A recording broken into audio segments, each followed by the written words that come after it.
I must confess to you that each one sitting here is quite killer in their own respect. As you can already tell, why are we really talking about podcasts as a marketing powerhouse? To begin with, of course, I think they don't need an introduction, but we have Vineet, we have Shimona, Archana, and Shardul. Why do you think we are at a space, and I remember when we started this, there used to be a time when, and Archana ji, you would really kind of relate with this. Initially, podcasts were like, अच्छा हाँ ये radio पे है क्या, ये show YouTube पर है क्या, etc. And now podcasts are clearly like part of a marketing funnel for brands and organizations. As you can possibly tell, which stage of the marketing funnel do you think a podcast could help in? Podcast is nothing but audio to me, and audio has always been there.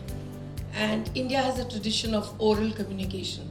हम लोग ने नानी दादी सबसे सुना है, रामायण महाभारत हम लोग बचपन से ही सुनते आ रहे हैं. So it's in a certain way, I think that the forms and formats keep changing, but audio is here forever. For me, it is connecting with your audience, which makes this platform very important. For me, content and the ability to relate, to recall, and to re-listen. See, that's the difference in radio and podcast for me. Because radio, you don't get a choice. चल रहा है, you can only tune in your bands. But वो क्या बोल रहा है, क्या गाना गा रहा है, कौन सा गाना repeat करे जा रहा है, you have no control. You only have the remote, or you have the ability to change the frequency. But in podcast, you make your choice. Who you want to listen, what you want to listen, why you are listening is entirely in your own hands. And I think that is why the challenge for podcasters is huge. Unlike Europe and US and other places where, more mature people are listening to podcasts, in India, the 90s and 19-year-olds and 20 and 25-year-olds are listening. And it is still a very immature market. So the world is open for you, young people here. Pick up a mic and start. I don't agree. Don't go into video. I'm a radio person. That's what I'm saying. Well, okay. I think that's a good one which we can look for. Anyone who disagrees? I disagree. You do? Of course, I would. Well, please. No, I understand. I mean, where the podcast term comes from, and I personally listen to audio podcasts more. But I understand where the market is going, and see, if video can be added, why not? That is. In fact, I'll kind of just add a certain layer to this, and before you continue, Shardul. I think one of the things that you've been able to do, even the Amuk Tamuk Podcast Network for that matter, is take the conversations, one, in the regional language, second, in making those multiple marketing, social media, digital marketing funnels to add it to your podcast, not just creating but also pushing the narrative further up and beyond. So, like you said, that it's not enough to just have a podcast. You then work to kind of push it at a level to kind of take it further. But tell us what it takes to make this profitable. In any podcast or any digital medium, there's no entry barrier. Anybody can make a podcast, anybody can make a video, anybody can upload a video on YouTube, or anybody can do a reel and put it on Instagram. But unlike traditional medium, the reach is not guaranteed. So on television, on radio, when you are coming at a 7 p.m. slot, there's a fixed audience hooked to it. But on YouTube, it's not. So people think that it's easy to make a podcast, it's easy to make a video. But yeah, just the entry is free, the reach is not free. You have to earn that reach. When was the first podcast released? Why is it called podcast?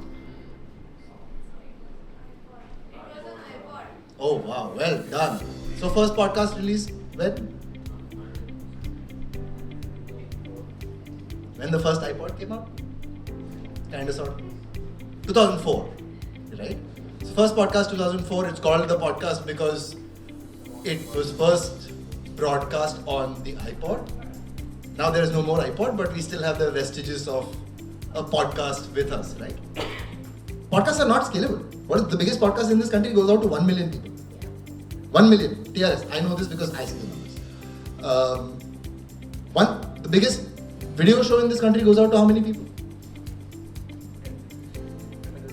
70 to 80 million people, right? Taza Khabar, BB Kiwais, yeah, 70, 80 million people. There is no comparison. So the paradigm on how to use podcasts for marketing is not about reach at all. It's not about the funnel at all. When you are seeing people look at videos which are 8 to 10 minutes long, they watch it for 3 minutes, 4 minutes. But a podcast that's an hour long, my podcast for example was each episode 45, 50 minutes long. People would stick around for 40 minutes because they are interested. So it's not a reach game. It's an engagement game. It's a value exchange game. What are you delivering to the small set of people that really get value out of it? And if you're able to do that repeatedly, your audience will grow. We know that M&M does multiple shows, and we need just address the engagement game. How do you measure engagement, and what do you do with the community you've built, with the number of podcasts that M&M has anyway? Yeah.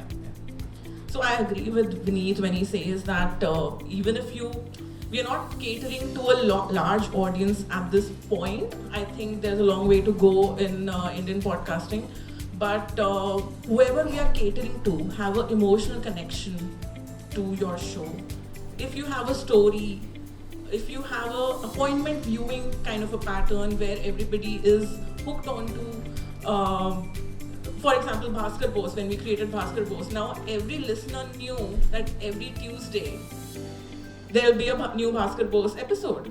So Tuesday became synonymous with Bhaskar Bose after a point. The thing is that, there was a 2020 report, and Vineet, I'm responding to you, where India is the third largest market for podcasts. We are 58 million people. Only 12% are listening to podcasts right now. And mostly we are looking at either entertainment or self-improvement or reaching out to the people who Vineet has access to, but we don't have access.